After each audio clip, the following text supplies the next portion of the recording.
Paano abi ang imo tawo nga ginahulat, mayara manggali sa iban nga tawo nga ginahulat nga wala ka makahibalo.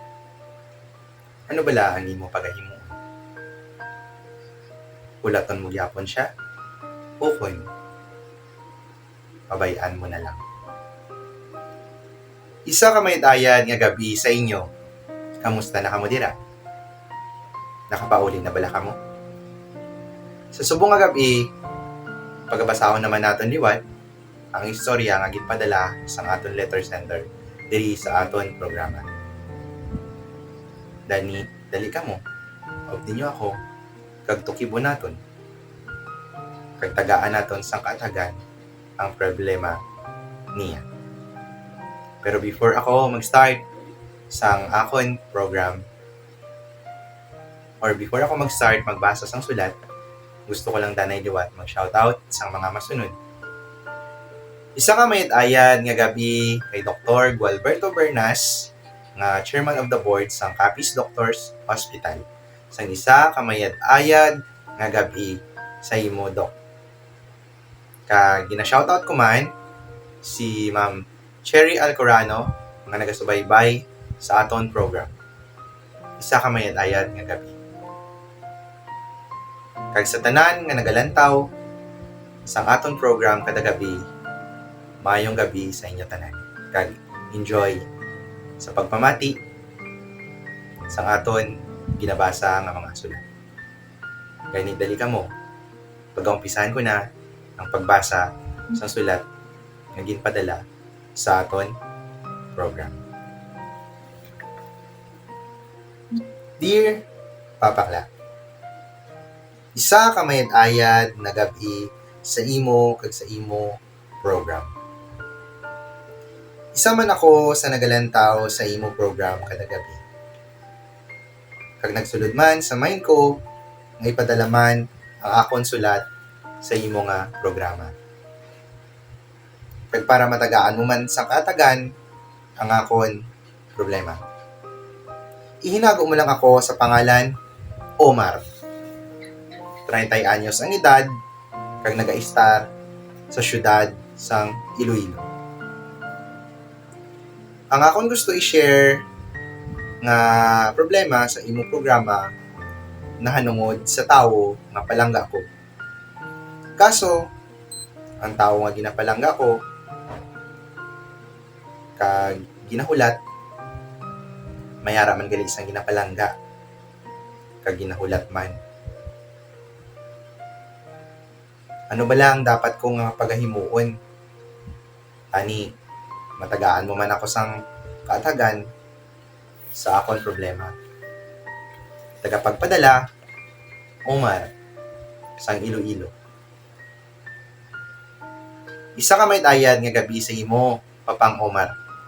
Salamat sa pagpadala mo sang sulat diri sa aton programa. Kag matagaan naton sang kaatagan. Pang Omar, sa tuod lang, kabudlay sini sang imong problema. Nagpalangga ka sang tawo na wala ka kabalo, kung may pakadtuan o kung may kabaylo ang imo pagpalangga. Kaya ang tawo nga imo gali ginapalangga, mayara na galiya sang ginapalangga kag ginahulat. Kabudlay kag sakit sa ulo. Kada gabi, kada oras na ginapanumdum mo nga ang tao galing nga imo ginapalangga, hindi ikaw ang ginahulat ang ginapalangga. Advice ko lang sa imo, Pang Omar, kung tani, pangkutan mo siya o istoryahon mo siya if pwede. Ihambal mo sa iya or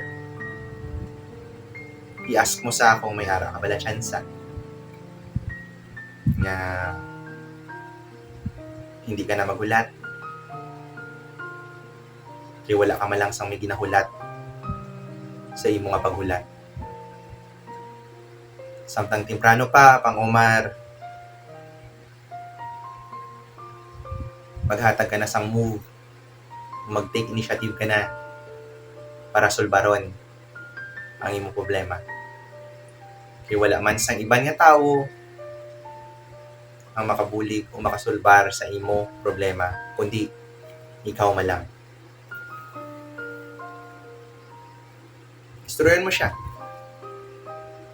Amo malang na ang pinaka the best way para mahatagan ikaw sang sabat kag matapos na hina ang imo pag problema sa imo tawo nga ginapalangga.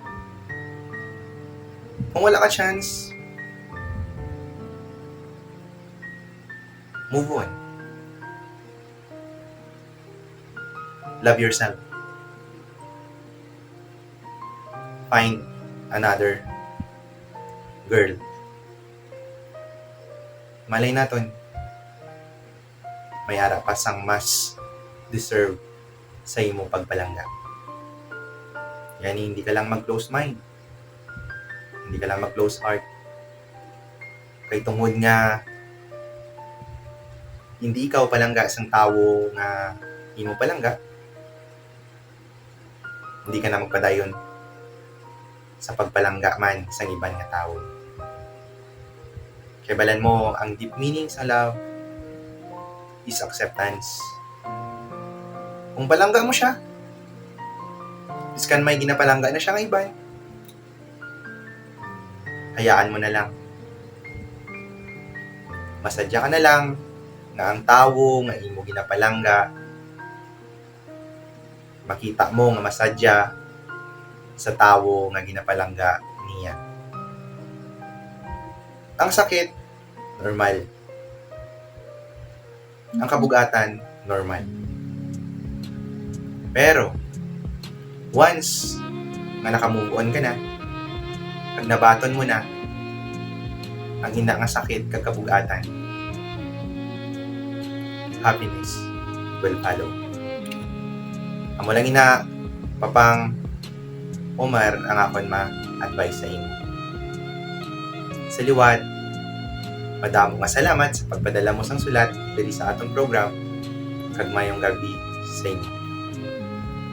Kag sa mga nagalantaw sa aton programa, isa ka may tayad kag matawhay na pagpahuway sa subong nga gabi.